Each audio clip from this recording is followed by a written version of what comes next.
Nahi, nahi, nahi. Nee, nee, Nee, nee, nee. nee, nee, Nee, nee. nee, nee. Niet. Нет, нет, нет. Niet jenik mee ei. Niet jenik mee ei. Niet anime. Niet anime. Game over, yeah!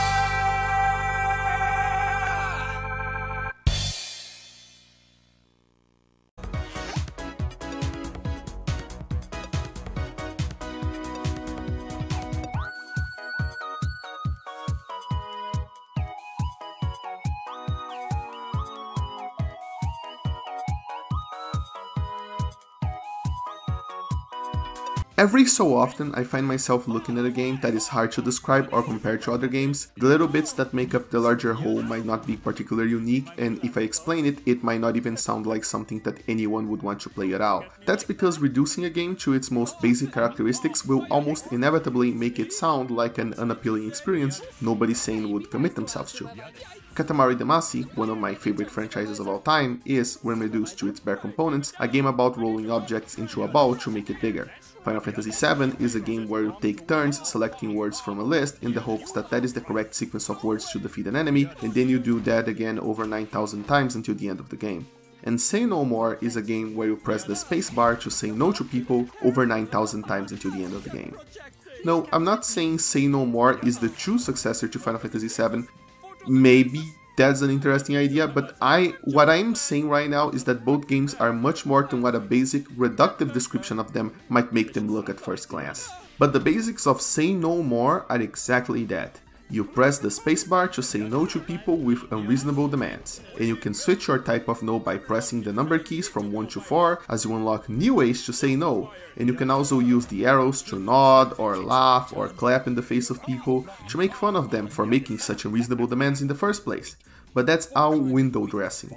The type of no you use makes no difference, as any of the arrow key actions, they also don't make any difference. The most important action is that you can charge your no by holding the spacebar to defeat more powerful enemies, but other than that, all you do is push the spacebar to go to the next scene and watch the madness unfold. You can even classify this game as a walking simulator because you don't control your walking during it. Instead, the character moves automatically like a light gun shooter. It's honestly hard to pin down. The developers say that this is the world's first NPG, which stands for No Playing Game, which fair enough, it pretty much is.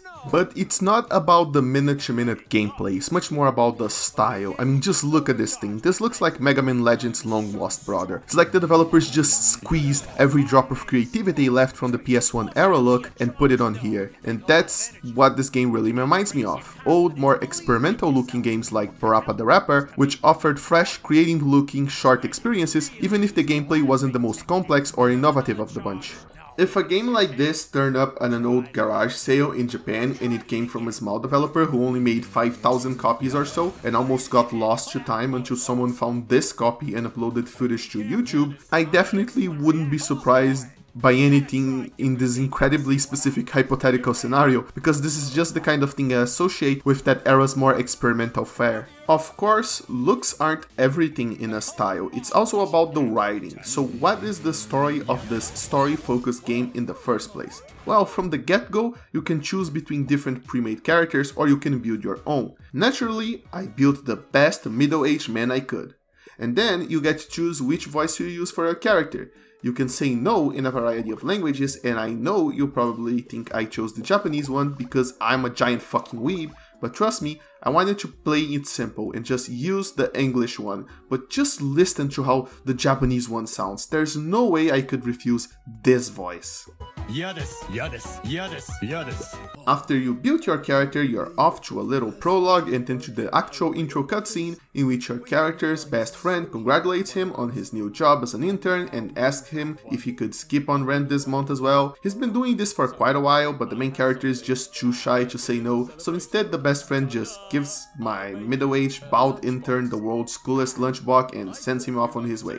The workplace he finds himself in, however, is a nightmare, probably owning up to the fact that nobody ever says no to anything, as that it somehow turned into an illegal word. So, He never refuses anything and ends up stuck in a shitty, dirty office behind the vending machines, and his supervisor steals his lunch. All seems doomed until he finds, by coincidence, a tape player with a tape inside containing the most 80s personal trainer you can possibly imagine, who will finally teach him throughout the game about the power of saying no to people. After that, you're set on the path of pressing the spacebar in order to say no to people. You can technically press it anytime, the game doesn't specifically restrict you from saying it, even doing dialogue from characters that you can't say no to yet, but most of the time you'll be saying it to move on. How much time you spend listening to a character before saying no, it's up to you. You can listen to everyone until they loop if you want, but there's no guarantee that they will say anything funny, so it's up to you to set the pace and only listen to the conversations you actually want to, which is about as much control as you can have during the game. And speaking of funny, this being a game strongly focused on dialogue, the writing is going to probably make it or break it for you. I don't even need to say too much about this since you've already been looking straight at the dialogue for the whole video so far, unless you've been just listening to it, in which case you might want to take a look later so you can get examples of the dialogue straight from the source. But from beginning to end, I can assure that the best adjective to describe it is quirky.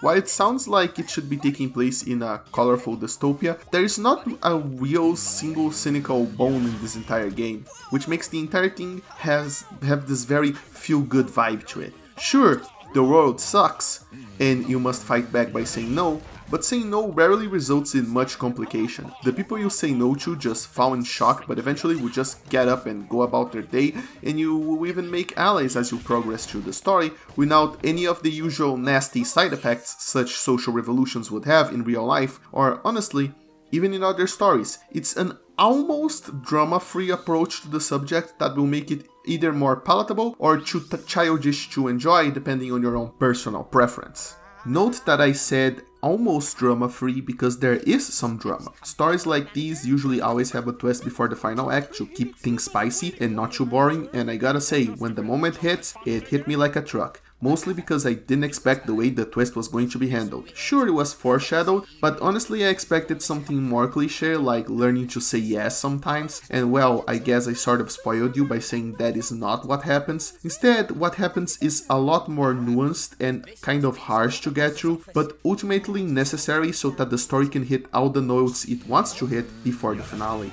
And let me tell you, all of those notes are perfectly hit. Not just from the writing, but from the sheer creativity of the scenarios that are presented. The developers clearly put a lot of care into this game, and it shows. There is little gameplay complexity to be found here, but the trade-off is a lot of cool camera angles and other quirky scenarios that just wouldn't be possible if the game required you to, say, manually control your character's movement. In freeing themselves from the constraints of a more traditional control scheme, the developers delivered something that just wouldn't be possible with those constraints, and in the end, isn't being experimental all about that? Maybe.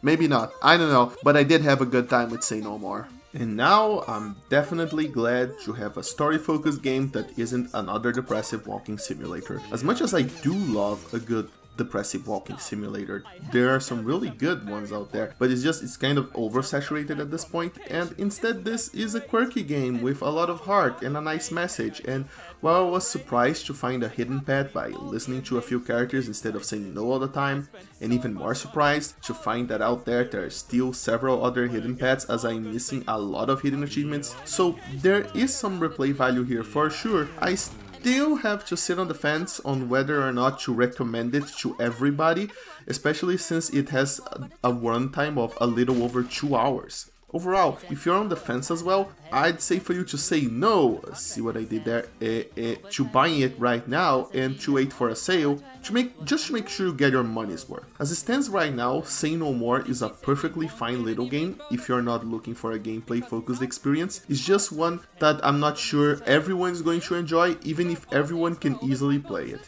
And if you are looking for a more gameplay focused experience, well, did I mention the devs are also making Minute of Islands, that game that is absolutely beautiful? Damn, go check that one out as well. It's probably going to be out real soon, don't know when, it got recently delayed, but when it does, it's gonna be great.